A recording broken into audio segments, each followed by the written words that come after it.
राधे राधे दोस्तों। मैं Neeraj HCD institute से। स्टूडेंट्स, आज मैं 12th क्लास के पॉलिटिकल साइंस की एक नई वीडियो लेकर सामने आया हूँ। अभी वो भी एक नए तरीके से। तो आई होप कि ये तरीका आपको सही लगे, अच्छा लगे कि इस बार मैं आपको नोट्स ऑन द स्क्रीन ही दिखाने वाला हूँ। ठीक है, तो आई होप कि आप इस वीडियो को लाइक कमेंट शेयर ज़रूर कीजिएगा। ठीक है, तो आज हम जो है वो 12th क्लास की पॉलिटिकल साइंस बुक का सेकंड बुक का हम चैप्टर पढ़ने वाले हैं, विदेश नीति वाला। ठीक है ना, ऑलरेडी मैं इसके ऊपर थोड़ी सी वीडियो बना चुका हूँ, बट एक नए सिरे से शुरुआत करी आज हमने। आई होप का आप हमें सपोर्ट करेंगे। ठीक है, तो बिना देरी के स्टार्ट करते हैं। तो स्टूडेंट देखो, जैसे कि आप स्क्रीन पे देख पाएंगे कि जो हमारा फर्स्ट पॉइंट है विदेश, पहला पॉइंट है हमारा कि विदेश संबंध से क्या अभिप्राय है आपका। अब यहाँ पे हम समझने वाली बात क्या है कि कोई भी देश अपनी पड़ोसी देशों तथा दूर जो दूर के देश हैं कैसे संबंध रखता है, ये सबसे बड़ी इंपॉर्टेंट है। इससे उसकी विदेश नीति का पता चलता है। सिंपल सी बात है, क्या कहना चाहता है कि भाई अगर मान लिया कोई भी कंट्री है जैसे इंडिया है, तो इंडिया अपने संबंध दूसरे देशों के साथ कैसे रखता है, ये विदेश नीति कहलाती है। विदेश नीति में क्या प्लस पॉइंट नेगेटिव पॉइंट क्या होता है कि अगर मान लिया हमारे संबंध दूसरे देशों के साथ अच्छे नहीं है तो उसका फायदा भी हमें नहीं पहुंच पाएगा। या तो नेगेटिव पॉइंट होगा या पॉजिटिव पॉइंट होगा। ठीक है, अगर संबंध अच्छे होंगे तो पॉजिटिव होगा, नेगेटिव होंगे तो हमेशा नेगेटिव ही रहेगा। तो उसके बाद अगर ध्यान से देखोगे, स्क्रीन पे देखो, आप देखोगे कि ना यहाँ पे कहा गया कि किसी देश की विदेश नीति दूसरे देशों के साथ आर्थिक, सामाजिक, राजनीतिक और सैनिक संबंध से संबंधित है। इट मीन्स क्या कह रहा है कि भाई हर एक तरीके से वो आपको सपोर्ट कर सकता है।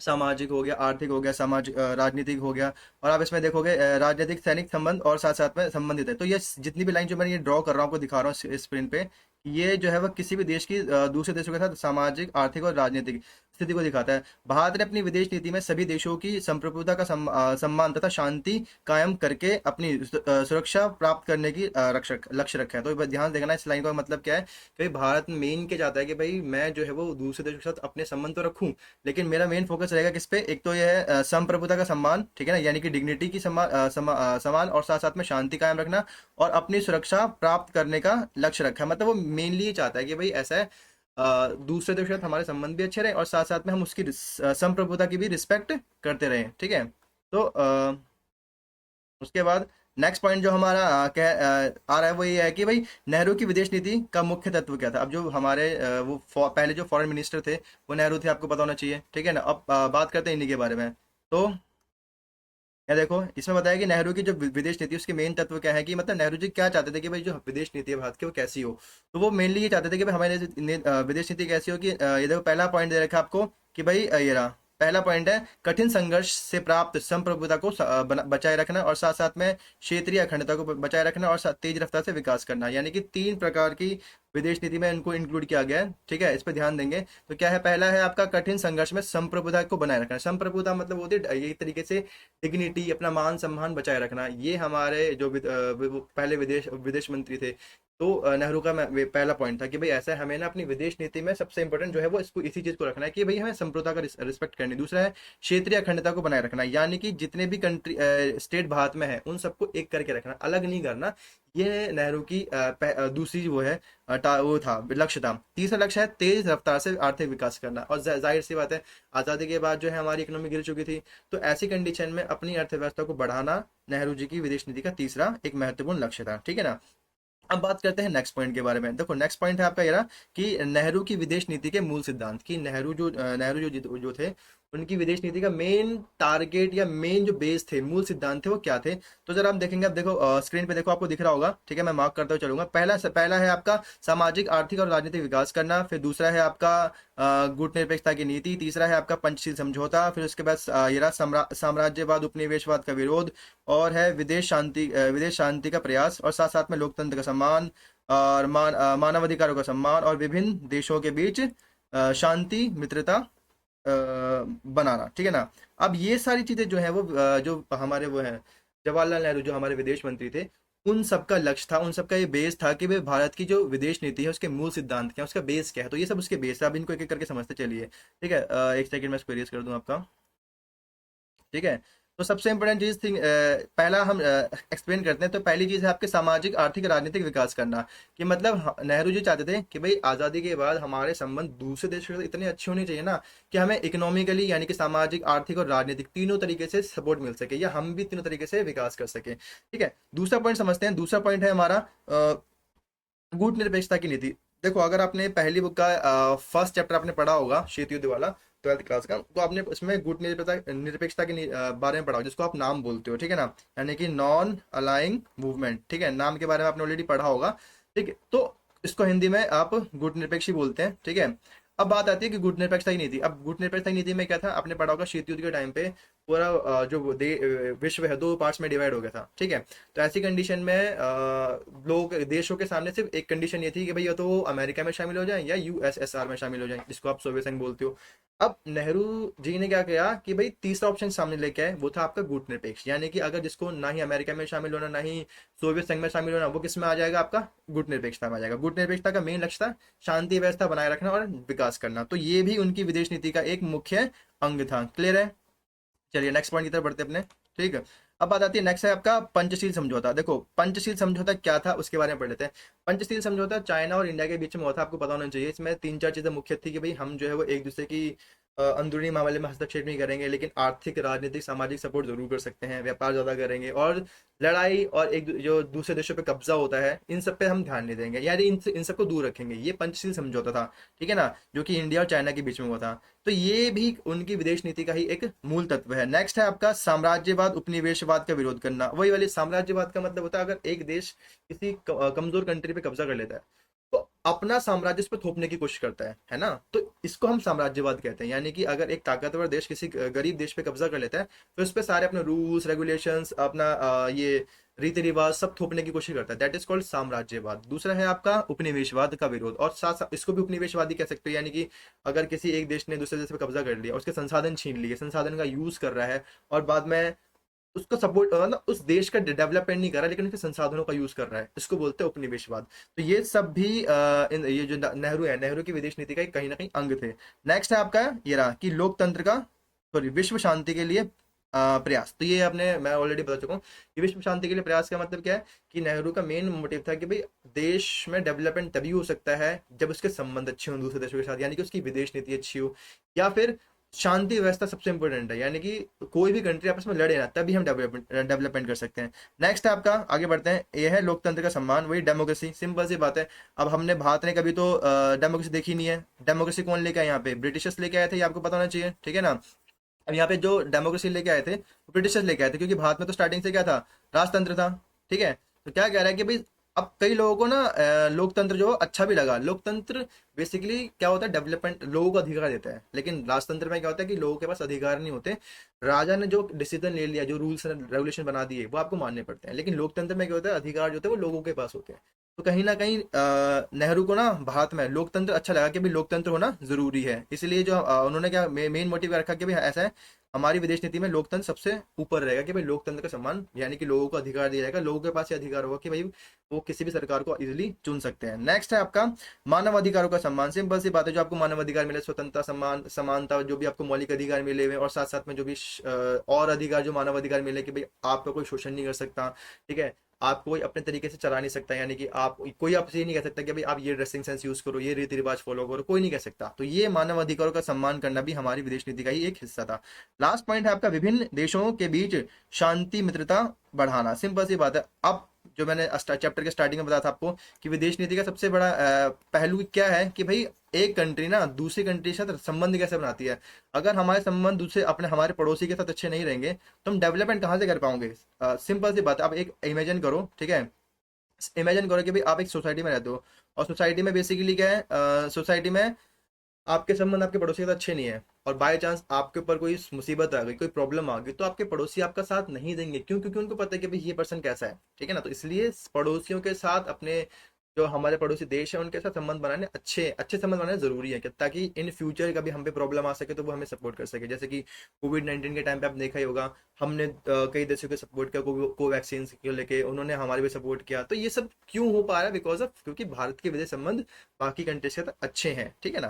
तो आगे बढ़ते हैं। उसके पहला हमारा नेक्स्ट टॉपिक है गुट निरपेक्षता की नीति। ये ऑलरेडी मैं बहुत बार बता चुका हूँ आपको, क्योंकि चैप्टर नंबर जो फर्स्ट है आपका ये कोल्ड वॉर वाला, शीत युद्ध वाला, इसमें इसके बारे में ऑलरेडी बता रखा है कि नाम क्या था, ये गुट निरपेक्षता की नीति क्या थी, ठीक है ना। इसको एक्सप्लेन करने की ज़्यादा जरूरत है नहीं मुझे, बट अगर फिर भी आपको कोई प्रॉब्लम है तो आप मुझसे कमेंट सेक्शन में पूछ सकते हैं कि गुट निरपेक्षता की जो सिद्धांत था उसका रीजन क्या है वगैरह। गुट निरपेक्षता की नीति क्या है? दूसरे विश्व युद्ध के बाद सारी दुनिया दो खेमों में बढ़ चुकी थी, ठीक है ना। एक खेमा था अमेरिका, दूसरा खेमा था सोवियत संघ। ऐसे में भारत के सामने अपने को दोनों गुटों में अलग रखा, ठीक है। भारत में गुट निरपेक्षता की नीति को अपनाई गई, ये आपने ऑलरेडी पढ़ा हुआ है, ठीक है ना। अगर आपने चैप्टर याद हो कि भाई पूरे वर्ल्ड शीत युद्ध के टाइम पे दो दुनिया डिवाइड हो गई थी, एक अमेरिका के सपोर्टर, एक यूएसएसआर के सपोर्टर। ऐसी कंडीशन में भारत ने अपने आप को बिल्कुल अलग रखने की सोचा कि भाई मैं किसी भी गुट में शामिल नहीं होऊंगा, इसी को ही गुट निरपेक्षता बोला गया था, ठीक है ना। अब इसके बाद क्या है, इसी टाइम पे एक ये क्वेश्चन आपका 1 मार्क्स में आता है, कभी कभार एमसीक्यू में आता है, एनडीए की फुल फॉर्म, ठीक है ना। एक सेकेंड में इसको इरेज कर दूं, आपको देखने में प्रॉब्लम होगी, ठीक है। ये रहा, आप इस पर ध्यान देंगे। ये जो एनडीए का गठन किसके द्वारा किया गया था, तो इससे ध्यान रखना। ये एनडीए का गठन एक नंबर में कभी कभी पूछ लेते हैं आपसे कि सुभाष चंद्र बोस ने इंडियन नेशनल आर्मी इसका गठन किया था, ठीक है। इसका मेन मोटिव क्या था? सुरक्षा बनाए रखना, विदेश नीति के लिए इसका मेन मोटिव था बनाना इसको, ठीक है ना। आगे बात करते हैं इसके बारे में, चलिए। नेक्स्ट है आपका भारत ने दोनों खेमों से दूरी बनाए रखी है, आपने ऑलरेडी पता है। आजाद भारत की विदेश नीति शांतिपूर्ण विश्व की सपना था, और साथ साथ में इसलिए भारत को दोनों खेमों से दूरी बनानी थी।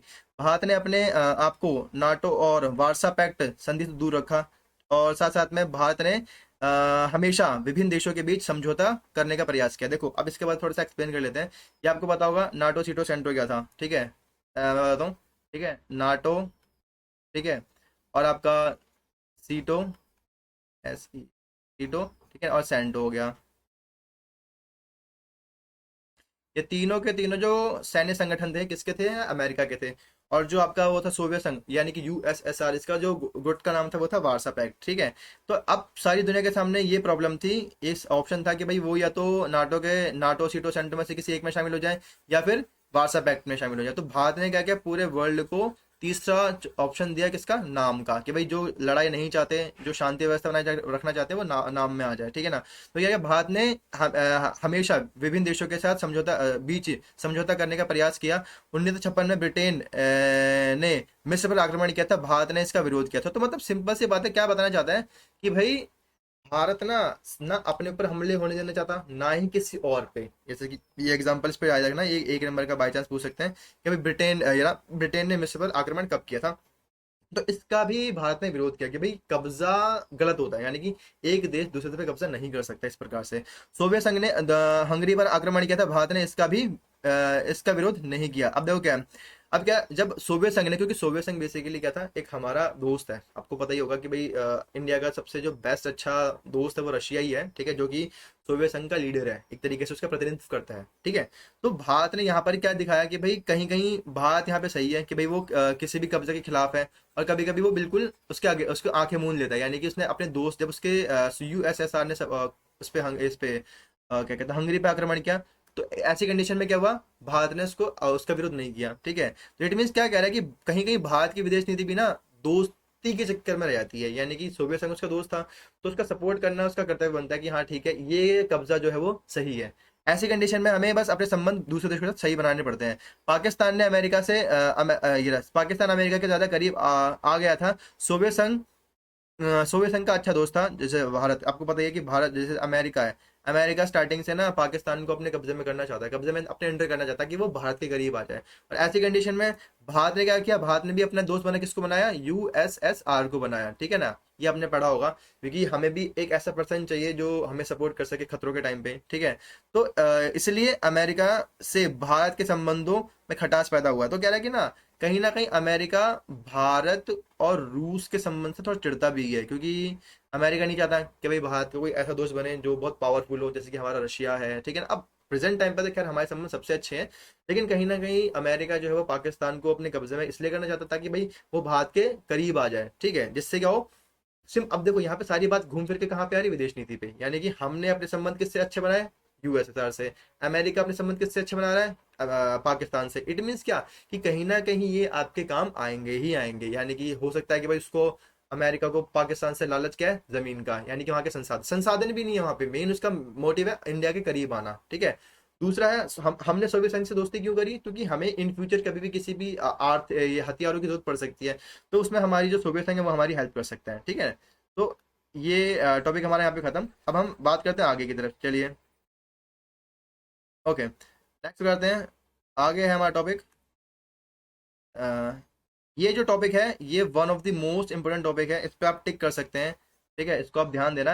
ये इंपोर्टेंट टॉपिक है, अफ्रो एशिया समझौता। देखो, अफ्रीका के देश और एशिया के देशों ने मिलकर ना समझौता किया है, इसको अफ्रो एशिया समझौता कहते हैं। ये आपके बुक में भी है, ठीक है, ध्यान देना, बुक में भी आपको इजली मिल जाएगा। नेहरू के ये रहा, नेहरू के दौर में भारत ने अफ्रीका तथा एशिया के देशों में साथ संपर्क बनाए रखा।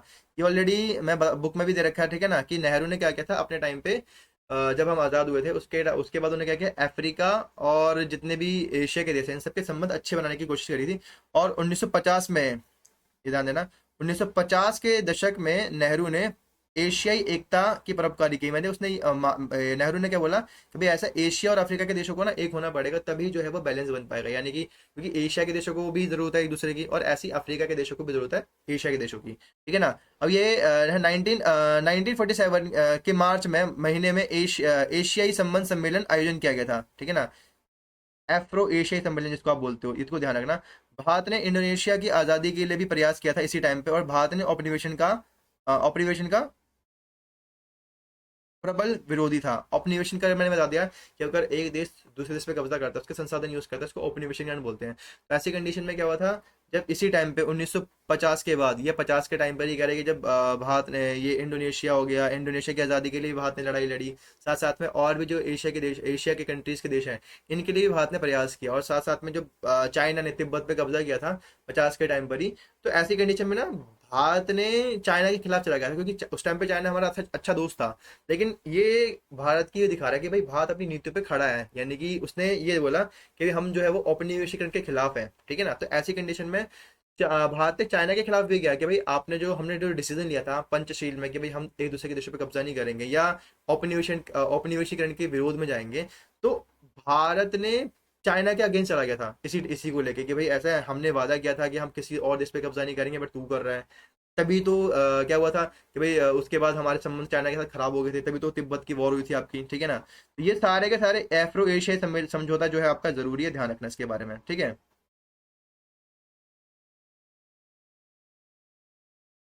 चलिए, एक पैराग्राफ इसमें और कंप्लीट कर लेते हैं हम, ठीक है, जरा देखिए। नेक्स्ट पे है आपका, इसी के से रिलेटेड है। इंडोनेशिया के शहर बांडुंग में 1955 में अफ्रो एशिया सम्मेलन हुआ था। ये आपका क्वेश्चन जो है वो 1 मार्क का 100% आता है, याद रखना, ध्यान रखना, इसके बारे में जरूर ध्यान देना कि जो एशिया के शहर, इंडोनेशिया का शहर है इसका नाम है बांडुंग सम्मेलन, इसको बांडुंग सम्मेलन भी बोलते हैं। इसमें 1955 में, 1955 में सम्मेलन हुआ था, जिसको एफ्रो एशियाई सम्मेलन बोलते हैं, ध्यान रखना।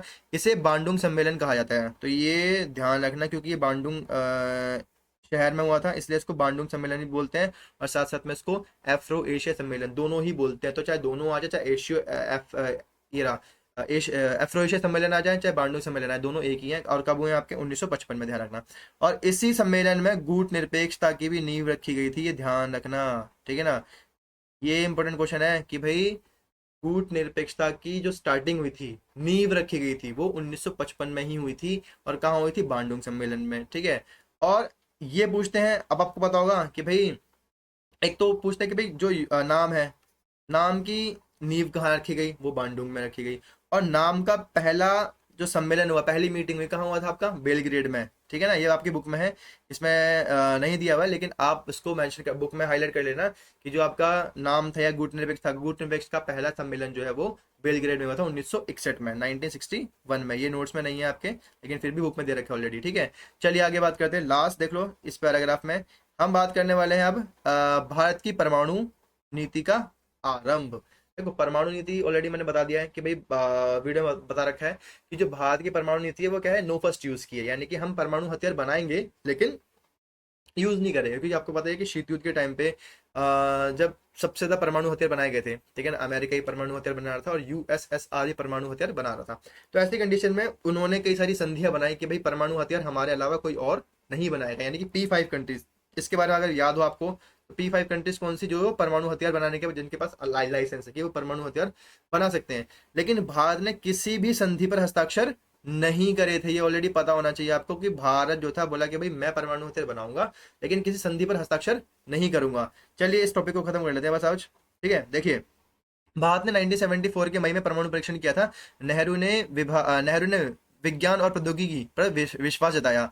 भारत ने परमाणु नीति की शुरुआत 1940 के दशक से अंतिम वर्षों सालों में की थी। होमी जहांगीर भाभा, इसको हाईलाइट कर लेना। ये एक साइंटिस्ट थे, ठीक है ना, जिन्होंने हमारा पहला परमाणु परीक्षण करवाया था। इनका नाम है होमी जहांगीर भाभा। इनके ऊपर मूवी भी बनी हुई है, ध्यान रखना। तो इन्होंने भारत में ना पहला परमाणु परीक्षण करवाया था। नेहरू से काफी रिक्वेस्ट करी इन्होंने, तब जाके 1974 में पहला परमाणु परीक्षण हुआ था जो कि फेल हो गया था, ठीक है ना, अनसक्सेसफुल था। फिर दूसरा परमाणु परीक्षण हमारा कब हुआ था, ये ध्यान रखना, कहाँ पे, पोखरण में हुआ था 1998 में। ये मैंने ऑलरेडी बता रखा है, आपकी बुक में भी दे रखा है। तो पहला परमाणु परीक्षण आपका 1974 में कहाँ पे हुआ था, पोखरण में। और दूसरा परमाणु परीक्षण कहाँ पे हुआ था आपका, सेम पोखरण में ही हुआ था और 1998 में हुआ था। और किसके अंडर लीडरशिप में हुआ था, लाल बहादुर शास्त्री, सॉरी, उसकी लीडरशिप में नहीं था, उन्होंने इसको बस अलाउंस दी थी, ठीक है ना। अब नाइन जो आपका दूसरा परमाणु परीक्षण है, ठीक है, इसके बारे में बात करते हैं दोबारा से एक बार। 1998 पोखरण याद रखेंगे आप, ये मतलब उसको erase कर देता हूँ।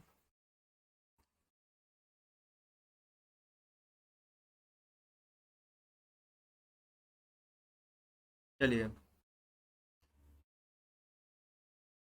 बात करते हैं आगे। हाँ, तो यहाँ पे जो है वो पहला परमाणु परीक्षण और दूसरा परमाणु परीक्षण के बारे में पूछा जा सकता है कि कब हुआ था और कहाँ हुआ था, तो आप बता दोगे, ठीक है, कि आपका पहला परमाणु परीक्षण जो है आपका होमी जहांगीर भाभा, और दूसरा परमाणु परीक्षण कब हुआ था आपका 1998 में, कहाँ पे हुआ था, पोखरण में, ठीक है, और पहला 1974 में, ध्यान रखना, ठीक है। दूसरे परमाणु परीक्षण की जो अलाउंस दी थी वो के बारे में। चलिए आगे बढ़ते हैं। नेक्स्ट है आपका,